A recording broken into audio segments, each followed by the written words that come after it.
రెండేళ్లలో కాళేశ్వరం కిస్తీలకే 47,000 కోట్లు, 2024లో 13,388 కోట్లు, 2025లో 33,574 కోట్లు కట్టిన సర్కార్ 2020 నుంచి 2023 వరకు 4 ఏళ్లలో బీఆర్ఎస్ కట్టింది 25,000 కోట్లే. ఆర్టీఐ దరఖాస్తుతో వెలుగులోకి వాస్తవాలు, కాళేశ్వరం అప్పు వల్ల సంక్షేమ పథకాలపై ఎఫెక్ట్. కాళేశ్వరం కోసం గత సర్కారు చేసిన అప్పు రాష్ట్రంపై పెను భారంగా మారింది. దొరికిన కాడల్లో అప్పులు చేసి గత ప్రభుత్వం కట్టిన ప్రాజెక్ట్ ఇప్పుడు అక్కర రాకుండా పోయింది. కానీ రాష్ట్ర ప్రభుత్వానికి నెల నెల కిస్తీల బాధ తప్పట్లేదు. గత బీఆర్ఎస్ ప్రభుత్వం 2020 నుంచి 23 వరకు 4 ఏళ్లలో రూపాయలు 25,800 కోట్ల దాకా కాళేశ్వరం కిస్తీలు కడితే, కాంగ్రెస్ వచ్చాక 2 ఏళ్లలో దాదాపు 47,000 కోట్ల దాకా బాకీలను వడ్డీతో సహా చెల్లించింది. కాళేశ్వరం ప్రాజెక్టుపై ఇప్పటి వరకు కట్టిన కిస్తీల వివరాలపై ఓ వ్యక్తి ఆర్టీఐ ద్వారా పెట్టుకున్న దరఖాస్తుకు తాజా గజ్వెల్ ఈఎన్సీ రిప్లై ఇచ్చారు. 2020 నుంచి 25 వరకు కాళేశ్వరం ఇరిగేషన్ కార్పొరేషన్ ద్వారా కట్టిన అప్పుల వివరాలను వెల్లడించారు. గత 6 ఏళ్లలో కాళేశ్వరం ప్రాజెక్టు కట్టిన కిస్తీలే 72,766.16 కోట్లు ఉండడం గమనార్థం. మరోవైపు ఈ ఏడాది ఒక్క జనవరిలోనే ప్రాజెక్టు కోసం చేసిన అప్పులకు వడ్డీ కింద ఏకంగా 417.34 కోట్లను చెల్లించింది. 2 ఏళ్లలో దాదాపు రూపాయలు 47,000 కోట్లు కేవలం కాళేశ్వరం కిస్తీలకే పెరగడంతో రైతు భరోసా లాంటి సంక్షేమ పథకాలకు నిధులు సర్దుబాటు చేయడం కాంగ్రెస్ సర్కారుకు కష్టసాధ్యంగా మారింది.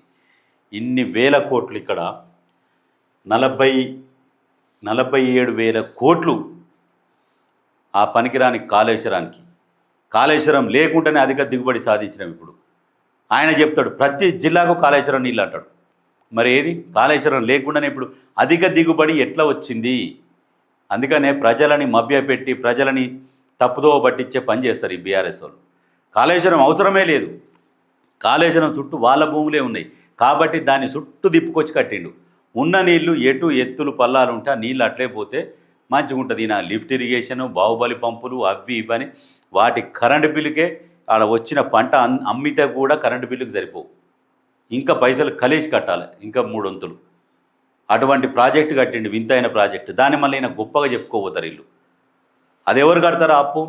ప్రభుత్వం, ప్రజలు కట్టాలి. కానీ దాని మీద వచ్చే లాభం ఎవరికి?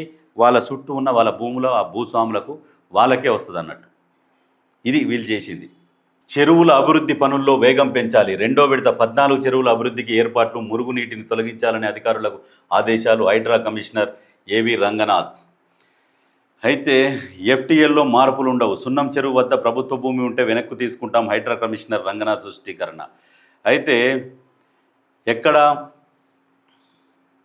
ఎఫ్టీఎల్ అంటే ఎఫ్టీఎల్ ఎంత ఉన్నదో ఇంకేమైనా తగ్గిస్తారేమని అనుకుంటున్నారు. కానీ ఎఫ్టీఎల్ తగ్గించడం వల్ల వాళ్ళకి నష్టమే జరుగుతుంది, ప్రజలకే. ఎందుకంటే వరదలు వచ్చినప్పుడు ఫుల్ ట్యాంక్ లెవెల్ అనేది కంపల్సరీ అది వస్తుంది. ఎఫ్టీఎల్ తగ్గించినా అది పోయే వరకు పోతాయి నీళ్ళు. కాబట్టి ఎఫ్టీఎల్ తగ్గించే ప్రసక్తి ఉండదు. బఫర్ జోన్ ఉంటుంది. కాకపోతే ఏంటంటే ఈ అభివృద్ధిని ప్రతిపక్షాలు అడ్డుకుంటున్నాయి. ఇప్పుడు కుక్కటిపల్లి చెరువు చూసిరా ఎట్లా ఉన్నది? ఒకప్పుడు ఎట్లా ఉండే? బతుకమ్మ కుంట చూసిరు కదా ఎట్లా ఉండే ఒకప్పుడు, ఇప్పుడు ఎట్లా ఉండే? మొత్తం బూడి చేసిరు బతుకమ్మ కుంటది. అందుకనే ఇప్పుడు హైడ్రా వచ్చి చాలా అద్భుతం అని చెప్పేసి ఇప్పుడు ప్రతిపక్షాలు కూడా ప్రశంసిస్తున్నాయి, కానీ బయటికి చెప్పుకోలేకపోతున్నాయి. అరే హైడ్రా పెట్టి మంచి పని చేసిండని చెబితే ఇంకా ఆయనకు పేరు ఎక్కడ వస్తుందో అనే చెప్పుకోలేక లోపల కుళ్ళుకుంటున్నారు. సమాన్లు కూడా గుల్లిపోగల లోపల. జాగ్రత్త.